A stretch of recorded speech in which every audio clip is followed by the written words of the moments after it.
Ay sa pangalan po ng dakilang Panginoong Jesucristo, isang mapagpalang hapon po sa bawat isa sa atin. Andito po tayo sa ikalawang bahagi na kung saan una, ginanap natin kanina ang pananalangin.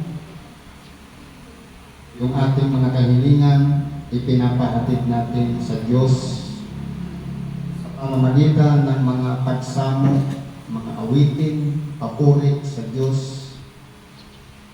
At ito naman, ikalawang bahagi na kung saan ang Diyos naman ang nakikipagsalitaan sa atin sa pamamagitan ng mga sitas o ebanghelyo na nakasulat sa banal kasulatan na binabasa natin, pinapaliwanag, binibigyan ng buhay upang may ugnay natin sa ating pang-araw-araw na pamumuhay.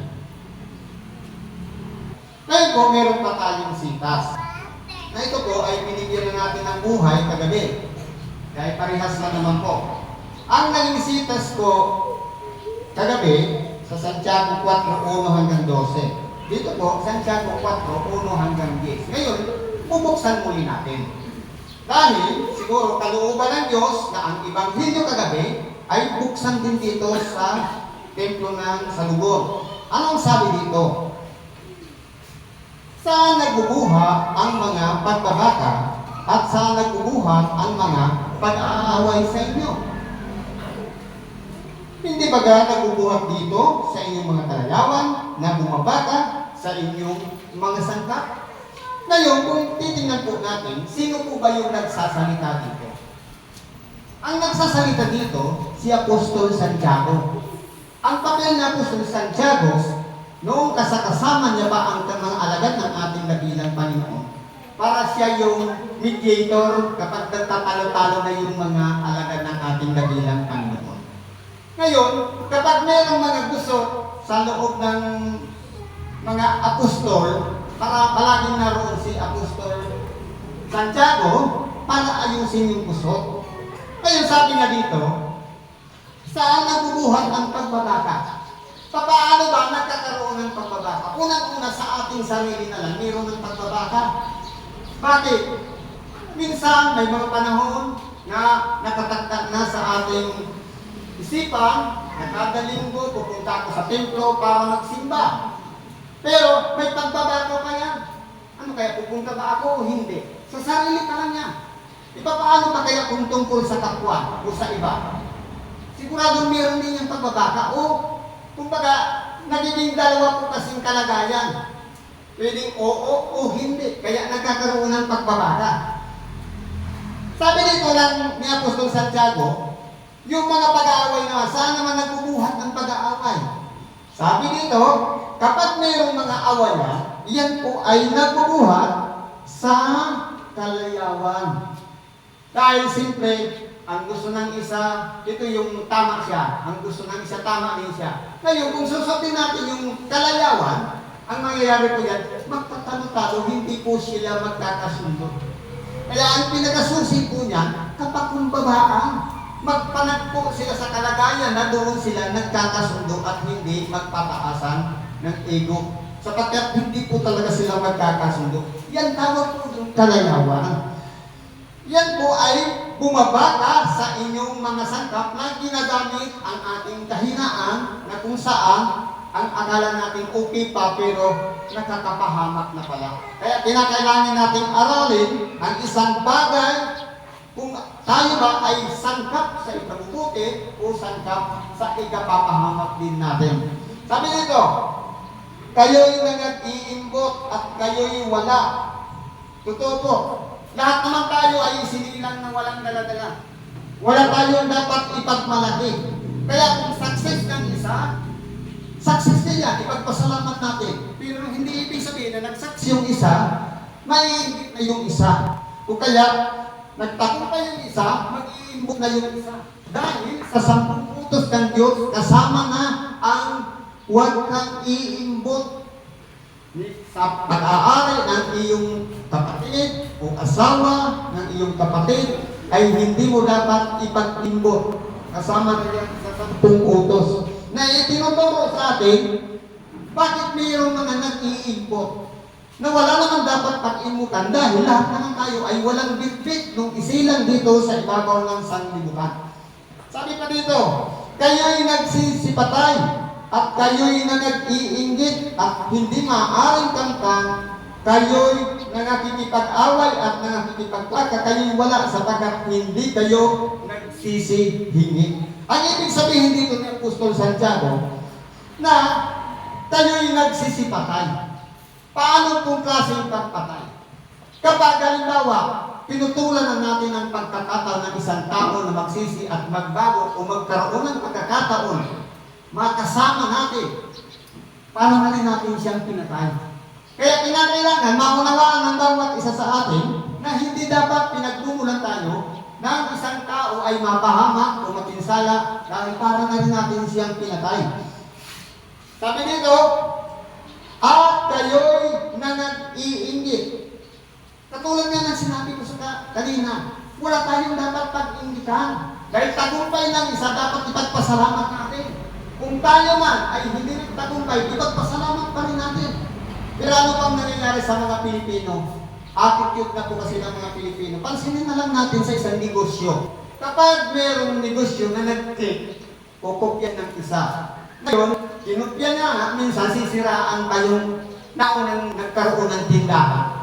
Na mas masarap ika nga yung luktot ko, mas maganda yung mga tinto.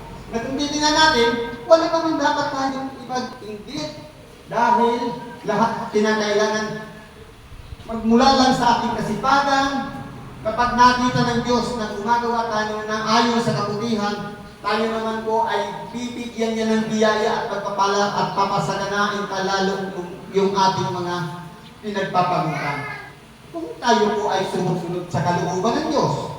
Pero po dito, hindi dapat mangyari sa atin ang ugali ng pagiging mainggitin at hindi maaaring kamtan. Totoo po, hindi talaga yan mangyayari sa atin. Tayo'y nakikipag-away at nakikipag-baka. Kailangan ba natin, kung isipin natin, tayo po ay templo ng Diyos na buhay. Templo ng Espiritu Santo.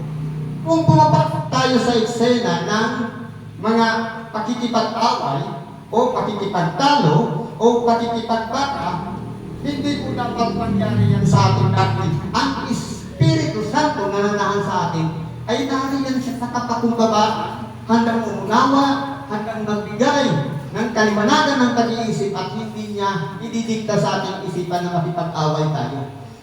Yun na po yung nangyayari na sabi kanina, huwag ninyong pighatiin ang Espiritu Santo na diyan kayo'y tinatakan. Ibig sabihin niya, na umiiral pala dyan, hindi na yung kalooban ng Espiritu Santo, kundi yung emosyon natin, yung attitude natin, yung pagkatao natin, na bilang isang nasa katawang laman na marupok, na pinsan nadadala tayo. Pero po, kung titignan po natin dito, ang mag-aaway ay hindi po magbubunga yan ng ikabubuti, kundi ikapahamak. Ano ang kailangan natin? Sabi dito, kayo yung nakikipag-bagatan, wala sapagkat hindi kayo nagsisihingi. Ibig sabihin, kapag nasa kalagayan pala tayo na nakikipag-away o nakikipagbaka, kailangan natin maalala yung sinasabi nito na magsihingi tayo. Pero sa paanong paraan ng paghingi na dapat magamit natin na pangunahan tayo ng kapangyarihan ng Espiritu Santo upang magliwanag ang ating isip nang sa gayon lumawa at magkaroon tayo ng unawa sa bawat isa sa atin nang sa gayon magamit ng ito sa tinatawag na kabutihan. Pero ang sabi nito, kayo nagsisingi at hindi kayo nagsisitanggap. Hingi tayo ng hingi, hindi tayo nagsisitanggap. Bakit? Sapagkat kayo upang gugulin sa inyong mga kalayaan. Pupunta na naman sa kalayaan. Kaya yung kasikatan, yung kapanaghilian, yung kataasan, pagtatalo, hindi po yan mga gawain mabuti, kundi yan ay mga gawain masama. Kahit humingi tayo sa Diyos na pangunahan tayo ng kanyang kapangyarihan, makapag-iyak ang nananahan sa atin, para na rin ginagamit yung humihingi na tayo, pero ginagamit natin sa masama. Sabi nito, kayong mga mangangalunya, hindi ba ganyan nalaman na ang pakikipagkaibigan sa sanglibutan ay pakikipag-away sa Diyos? Kaya kung titingnan po natin dito, sino po ba yung sinasabi dito, mapangalunya? Yung umiibig ng higit dito sa ibabaw ng sanglibutan kaysa sa Diyos ay nagiging kaaway ng Diyos. Ano ang sabi ng ating dakilang Panginoon? Sa pamilya na lang. Ang umibig sa kanyang ama, ina, kapatid na lalaki, kapatid na babae ng higit kaysa sa akin ay hindi karapat-dapat sa akin. Ibig sabihin, para maging karapat-dapat tayo sa ating dakilang Panginoon, handa natin isakripisyo yung pamilya natin. Gawin natin priority siya. Moto natin yan, love God above all. Gawin natin siya priority. Pag-gising pa lang natin o pagdilat ng mata sa umaga, siya na ang ating katawagan. Di ba, hindi ka pa nakapaghilamos o kahit hindi mo pa naasikaso ang pamilya mo, unahin mo na siya para tayo ay maging karapat-dapat sa ating dakilang Panginoon. Ngayon, kung mas higit natin pinahalagahan yung sanlibutan, kasama na dun yung mga pamilya natin, at naging pangalawa na lang si Kristo sa ating buhay. Sabi dito, sino man nga ang nag-ibig na maging kaibigan ng sanlibutan ay nagiging kaaway ng Diyos. Ayaw po kasi ng Diyos na may kaagaw siya. Dahil sinasabi, ako ang Diyos na mapanipughuin o siloso. Kinakailangan gawin natin siyang priority sa ating pang-araw-araw na pamumuhay. O hindi ba ninyo, o isipagan ninyo na ang kasulatan ay nagsasalita ng walang kabuluhan? Ang Espiritu baga na pinatala sa atin ay nagnanais hanggang sa kapanaghilian. Ngayon, kung iniisip pa natin na ang kasulatan ay nagsasalita para lamang takpan, na kumbaga, halimbawa, mayroon dyan mapangalunya, hindi ko siya sasambitin. Sabi niya, Apostol Pablo, nakatalungan pa ang aral. Pero kung pagdating dito sa pag-aaral natin, kung babasahin natin maigi, at kumbaga, parang tumatak sa ating puso, sa ating pag-iisip, yan na po ang sinasabing salita ng Diyos. Hindi po yan salita ng nandito sa unahan ng nagsasalita. Sapagkat sabi ng sa Hebreo 4:12, sapagkat ang salita ng Diyos ay buhay at mabisa kaysa alinmang tabak na may dalawang talim. Ibig sabihin, kapag tumatakbo sa ating puso, sa ating mga paghihibalay ng kaluluwa, ng mga kasukasuan ang Ebanghelyo, iyan na po ang tinatawag na salita ng Diyos. Kaya hindi dapat tayo magdamdam dun sa nagsasalita dito sa unahan.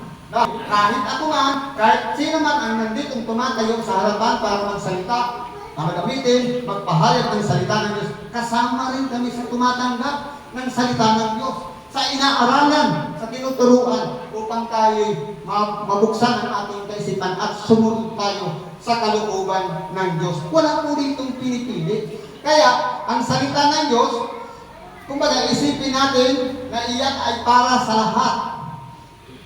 Kaya, may kabuluhan siya sa buhay natin. One Espiritu baga na pinatala sa atin, yung Espiritu Santo na nahan sa buhay natin. Yun ba ay kinakailangan lang maghari sa inggit o kapanaghilian? Ano yung kapanaghilian? Selos.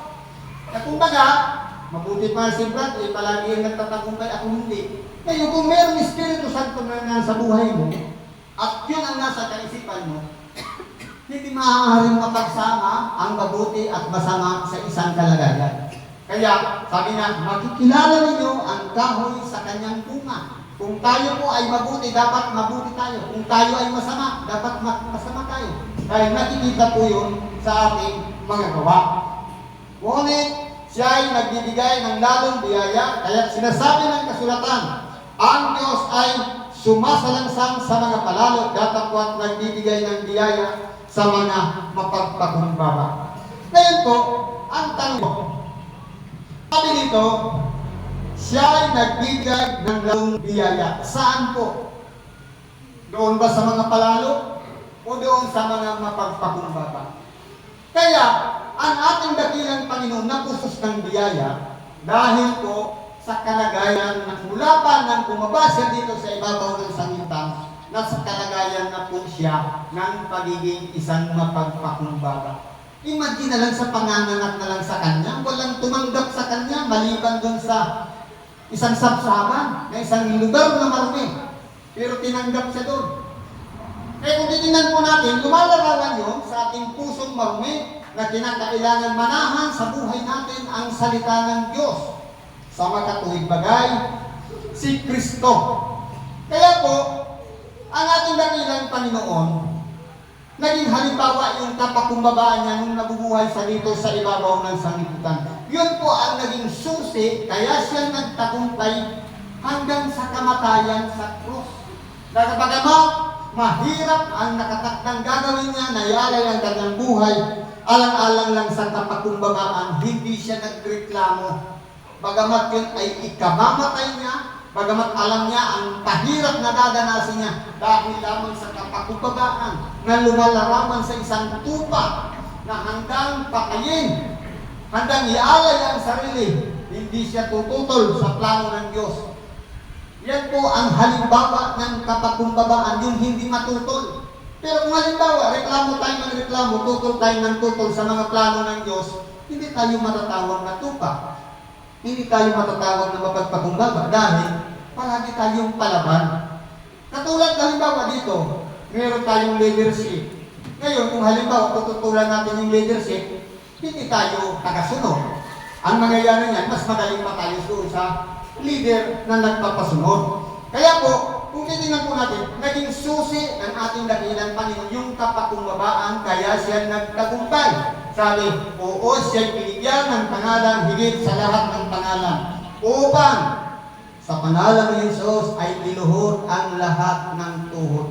Yan po ang pagtatagumpay na susi na binigay ng ating dakilang Panginoon. Dapat natin sundan ang pagiging mapagpakumbaba. Sabi nito, pasakop nga kayo sa Diyos, datapwat magsisalangsang kayo sa Diablo at tatakas siya sa inyo. Paano natin malalaman na tayo'y nagpapasakop sa Diyos? Malalaman natin sa ating sarili kung tayo'y nagpapasakop sa Diyos, kung tayo'y sumusunod sa Kanyang mga aral, sumusunod sa Kanyang pamamaraan na itinuro sa atin lahat ng mga bagay upang magtagumpay tayo. Ano-ano po ba yun? Yung mga itinuro ng ating dakilang Panginoon. Sabi po dito, itinuro sa atin ng ating dakilang Panginoon kung paano tayo dapat magalit. Huwag ninyong palulukugan ang inyong galit. Kung maaari, makipagbatik na agad. Sapagkat kapag pinalulugan natin, magkakaroon ng pagkakataon ng Diablo. Turo yan ang ating dakilang Panginoon. Itinuro din sa atin na huwag tayong makiapi. Asawa ng may asawa, nagkikipagtipan pa. At maghihiwalay din ang makipag-ugnayan sa hiwalay na. At tinuruan din tayo kung paano tayo manumpa na sumunod kung ano ang tinura natin nung tayo sumumpa sa ating dakilang Panginoon, maging tapat tayo sa ating sumpa. Itinuro din ng ating dakilang Panginoon kung paano ang magparaya. Na kumbaga, anumang bagay na sa tingin mo naman hindi naman tayo humahanap ng kapurihan sa ating sarili, pwede tayong magparaya sa iba. Pagbigyan natin yung iba, alang-alang sa pag-iibigan. Itinuro din ng ating dakilang Panginoon kung paano ibigin ang kaaway at idalangin ang mga nagsisiusi. Lahat ng niya ay kinakailangan natin i-apply sa ating pang-araw-araw na pamumuhay. Kumbaga, kapag inaway tayo, huwag lang natin awayin din. Kundi, ipanalangin natin na maglinaw ang pag-iisip ng mga taong nakikipag-away sa atin. Yan po ay turo ng ating dakilang Panginoon. Itinuro din niya kung paano tayo maglimos ng anong bagay na ginawa ng kaliwa, hindi na malaman ng kanan. Hindi mo dapat ipagmalaki na nakapag-donate ka o nakapagbigay ka, kundi ipagpasalamat mo lang dahil dumaan lang sa kamay mo yung pagpapala ng Diyos para maitulong. Magagawa ng Diyos na pasaganain tayo para may maitulong sa mga nangangailangan. Yan po ay parte ng mga aral ng ating dakilang Panginoon. At itinuro din yung kung paano tayo manalangin, makipag-ugnayan sa Diyos, na kinakailangan palagi natin sasambitin yung paghingi ng tawad. Pero paano tayo patatawarin kung hindi rin tayo marunong magpatawad? Kinakailangan, mauna muna tayo magpatawad bago tayo patatawarin ng Diyos. At higit sa lahat, itinuro sa atin kung paano dapat tayo mag-ayuno. Na hindi pakitang tao ang ginagawang pag-ayuno na parang nagmamalaki sa kanyang sarili na siya'y nag-aayuno. Na itinapakita pa yung mukha ng isang nag-aayuno. Dapat yung hindi halata na tayo'y nag-aayuno. Yan po ang isang mga halimbawa na kung tayo'y masasabi natin lumalapit tayo sa Diyos kapag sinusunod natin yung mga turo na sinasabi ng ating dakilang Panginoong Jesucristo. Tayo po ay masasabi natin na nagpapasakop sa Kanya. Pero kung against doon sa lahat ng turo ng ating dakilang Panginoon, hindi natin masasabi na nasasalansan natin ang diablo. Dahil kung halimbawa, ang turo ng ating dakilang Panginoon, mula doon sa sinabi ko kanina, naging against doon yung ginawa natin, doon sa tinuturo ng ating dakilang Panginoon. Paano natin masasabi na sumusunod tayo? Paano natin masasabi na sumasalansan tayo sa diablo? Ang nangyayari po niya, nagiging kaayon pa natin ang diablo dahil tutol tayo doon sa programa, sa aral o turo ng ating dakilang Panginoong Jesucristo. Kaya kontrahin natin yung diablo sa pamamagitan ng pagsunod sa kalooban o turo ni Kristo. Sabi po dito, magsilapit kayo sa Diyos at siya'y lalapit sa inyo, mga glinis kayo ng inyong mga kamay, kayong mga makasalanan, at balisayin ninyo ang inyong mga puso, kayong mga may dalawang akala. Sino po ang gagawa ito?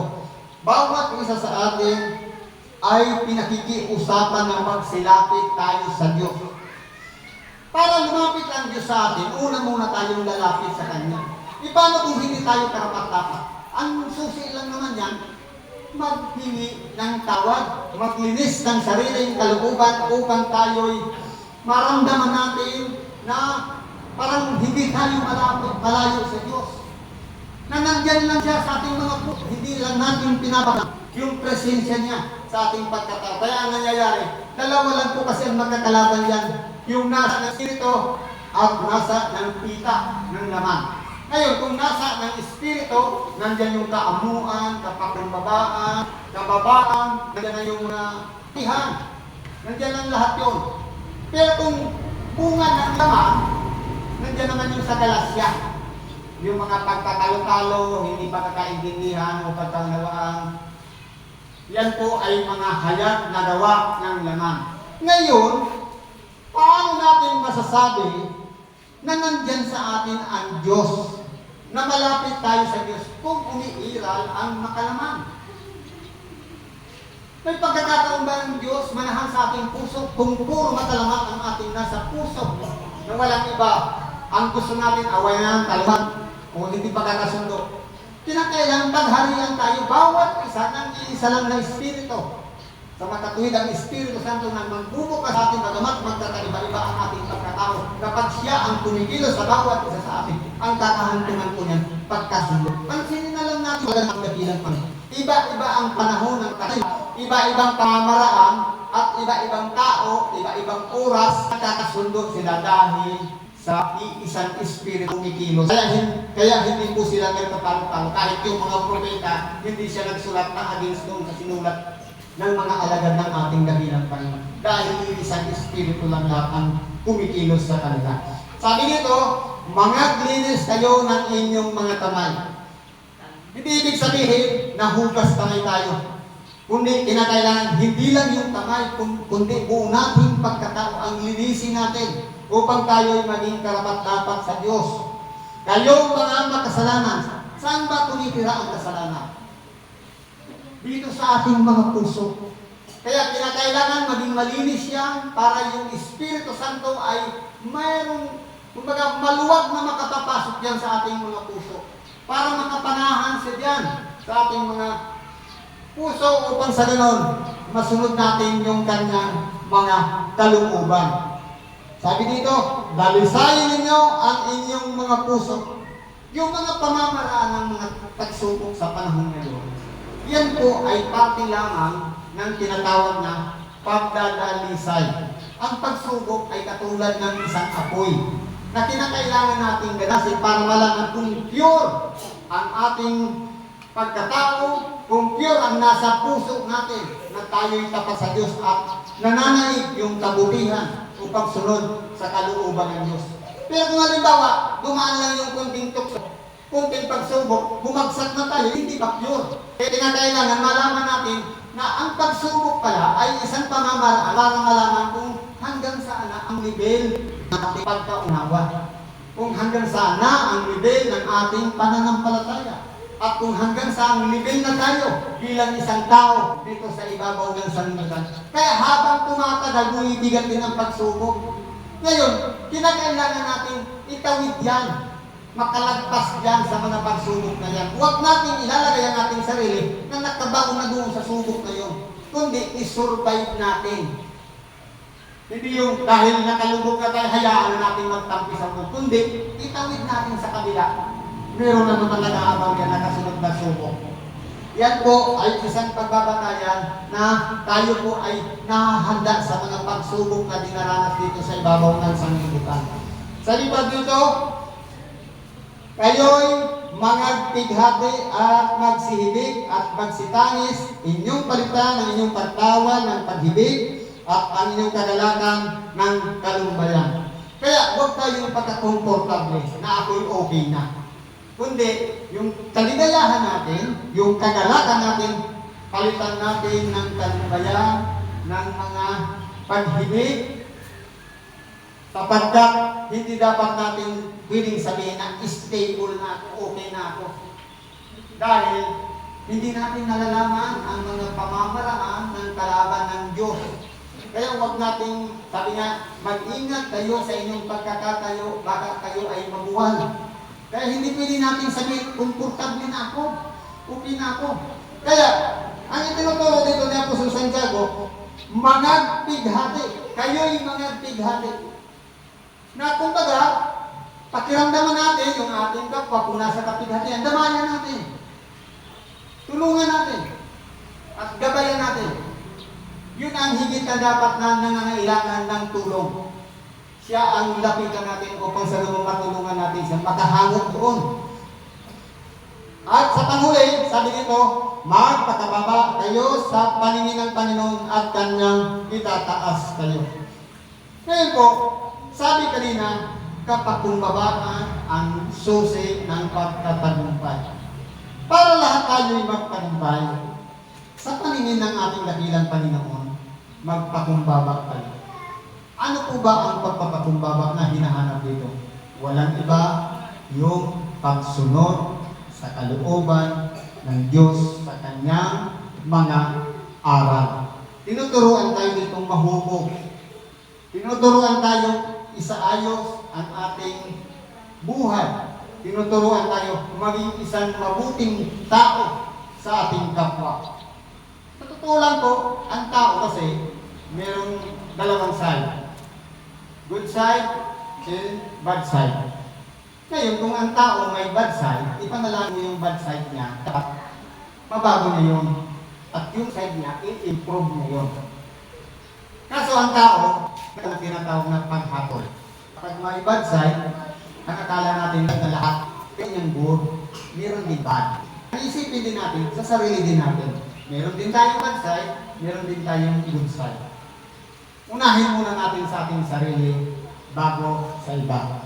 Makikita natin ang mga maituro natin sa ating kapwa kapag una natin in-apply sa ating sarili. Bakit? Anong sabi sa kasulatan? Ibigin mo ang iyong kapwa katulad ng iyong sarili.